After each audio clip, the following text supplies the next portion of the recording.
Regarding the Bible authors, now these authors, I'm talking about the New Testament. Like we have Matthew, Luke, and John. Yeah. In the older Bibles, the Gospels were untitled. How do you know? The guy in the video told me. Yeah, okay, that's what I'm saying. Yeah, I know the objection, but I just want to say he made an assertion that they were untitled. He's assuming that when the Gospels were written, they didn't have the names of the authors attached to the copies. That's the assumption. But go ahead, make your case so I can respond. The Gospels were untitled and did not have any authors. And even if we were to assume the writers were the actual authors, this would not be possible as only 10% were literate and the authors were fishermen and illiterate, as stated in Matthew 4:18 and Acts 4:13. Okay, now notice the circular reasoning. This gentleman used the very anonymous gospel to try to prove that the apostles were illiterate, and yet he's questioning its veracity and historicity. So I want you to think critically with me. If Matthew is a forgery and it's anonymous and it's not reliable, then how did you trust Matthew enough to tell you that they were fishermen and were illiterate? Perhaps he told somebody to write what he's saying.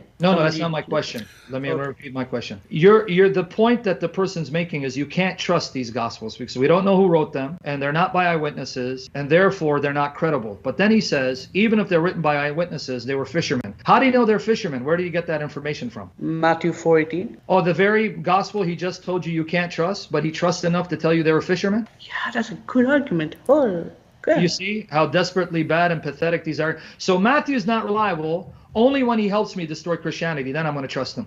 Okay, but then who wrote these things? Okay, but you got the point, right? I wanted you to I got you. Secondly, let's go to Matthew 9, verse 9. Is it true that being fishermen, they would have been illiterate? Not necessarily, because it's not at all certain that fishermen would not have some knowledge of how to write out tax receipts, especially to Gentiles who don't speak Hebrew. But anyway, Matthew 9:9. In the case of Matthew, and I'll come back to authorship. Let's read Matthew. As Jesus passed on from there, he saw a man named Matthew sitting at the tax office, and he said to him, "Follow me." So he rose and followed me. Now, Dave, again, last time I checked, to be a tax collector, you couldn't be a dummy, right? Yeah. No, this is actually, I'm sure you're going to break all of this down, but these are interesting points. If you were to figure out which of the people in the narrative would have been capable of putting this out, Matthew is a tax collector, right? He's not a fisherman. Matthew would have had a business background, right? You have to keep records for the Roman Empire. You would have been literate. Another on the list, Luke. Luke was a doctor. He's a physician. He would have been well educated. You have John. Now, John was a fisherman, but it also seems like he had a community working with him. And John also had a business. What's interesting, and this has been pointed out by lots of people, when you have the Gnostic Gospels and so on. Exactly. They really wanted to attribute their Gospels and so on to really important people, right? Really important people. We need the Gospel of Peter. We need the so-and-so of Peter and so on. Matthew, besides Judas, Matthew would have been like the most notorious guy. He's a tax collector. Jews hated tax collectors, right? If you wanted to put someone's name on a gospel falsely, why would you put Matthew on there? He would have been despised because this guy was a traitor. The Jews viewed the tax collectors as traitors working for the Roman Empire. So he's kind of one of the last people you would want to put on there. And so again, apart from John, these aren't the names you would have put on there. If you were making up if you had a gospel and you wanted to tag someone's name on that, why don't you put Peter? If you felt free to put anyone's name on there, why not put Peter? Something like that, right? Peter? Peter's one of the apostles of Jesus. Yeah, he's the apostle of Jesus. In other words, Luke is a, kind of a secondary traveling companion of the Apostle Paul. So it's not the Apostle Paul. It's just, here's some guy who traveled with Paul a little bit. If you're putting together a gospel and you're just going to tag someone's name on it later, why put Luke? You know what I mean? Why put Luke? Why not put some far more famous person than Luke on there? But then when you combine that with, basically the situation is, everywhere we look, they say Luke wrote this. And so if you want to say, well, we don't have the original manuscript, maybe it didn't have the name on there, so, it could be anonymous, and how would we know? Well, everywhere we can go says that it was written by Luke. He's not the sort of person you would tag on there if you were making up something and you could tag anyone's name on there. And when you think about it, well, this is the sort of guy who would be educated and who would be in a position to do this as a part-time traveling companion of Paul. He's running into people to gather this information. So it makes perfect sense for Luke to be the author of Luke. It makes perfect sense. It does. Yeah. Oh, wow. Okay. Hey man, Now what can you- I say? This is a blessing. So you understood what he was trying to get at all this Yeah, point. yeah, I understood. Hey, Okay, hey, so then thanks, my guy. and one more point I want to add is that all the extant copies of the Gospels, and again, unless recent discoveries have shown otherwise, all the extant copies of the Gospels have attached to it the Gospel according to Matthew, the Gospel according to Mark. In other words, we have yet to find any copy of the Gospels that do not have the superscription, the Gospel according to whoever wrote that particular gospel. So when he says they're anonymous in the sense that in the writing itself, the author doesn't mention himself. But it doesn't mean that when they were then copied and then disseminated and spread, the names of the authors weren't attached with the copies that were being made and distributed all over the world. So just because the author doesn't say who he is, as far as the textual evidence is concerned, we see that when you have a Gospel of Matthew, it says the Gospel according to Matthew, and that's all the extent copies we have. So the burden's on him to show that when they were copied, when someone made a copy of Matthew, that right away his name wasn't attached at the beginning of the Gospel, a Gospel according to Matthew. So I just want you to keep that in mind. Yeah. Hey man, God. Okay, this is nice. I'm actually quite happy because, believe it or not, a couple of days before this thing, I was praying to God because I was like totally confused. Lo and behold, you guys are answering my questions. Like seriously, God bless you, man. Thank you. And may the Lord Jesus bless you and bring you into saving relationship with him. That's what we want.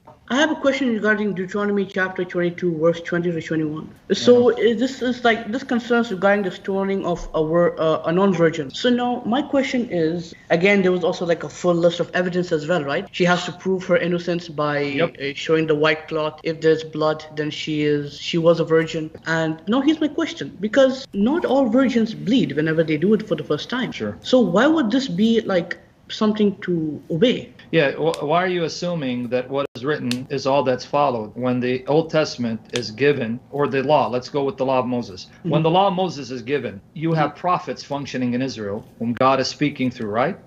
So the law is given through Moses, and it's given also to the prophets who come and the priests, and their job is to take every situation and case and examine each situation in light of the law. And obviously, if a woman can demonstrate that the reason why she's not bleeding is not because she's been sexually immoral, they'll take that into consideration. You're assuming that all they had was the letter. This is the wrong assumption, because even from your Muslim background, I want you to keep this in mind, Ayman. There is a train of prophets that come after Moses.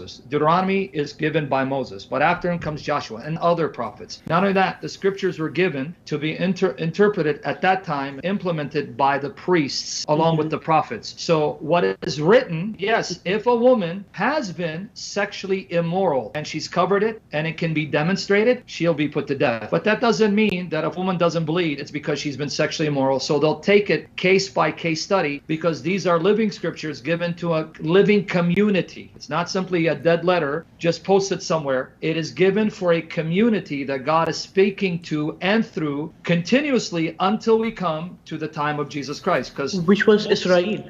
Yes, because Moses wasn't the final inspired prophet, right? Other prophets came, right? Yeah. And God was speaking to them through dreams and visions and miracles. So obviously they're going to take all of that into consideration. So don't assume that what you have written is all that they would have had by way of application. That's why they had prophets, priests, and kings, a living community to apply those scriptures to actual case studies. So to apply these scriptures, you needed a righteous king and a righteous prophet to implement this law. You got it by the grace of Jesus Christ. Beautiful. David still hasn't gotten it, and you got it. But basically what you have is, in the Bible, you have multiple covenants, right? A covenant is an agreement between God and man. And God has made agreements with different persons and groups over time. There have been different covenants. So God makes a covenant with Noah. It's Noah, here's what you have to do, and here's what I have to do.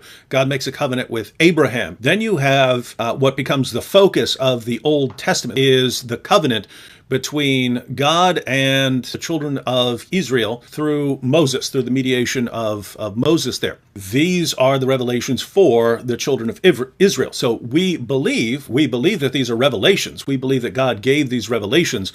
But even in the Old Testament, you have prophecies of a new covenant that's coming. And so then when Jesus comes, Jesus gives the covenant that is with Christians that are through the mediation of Christ.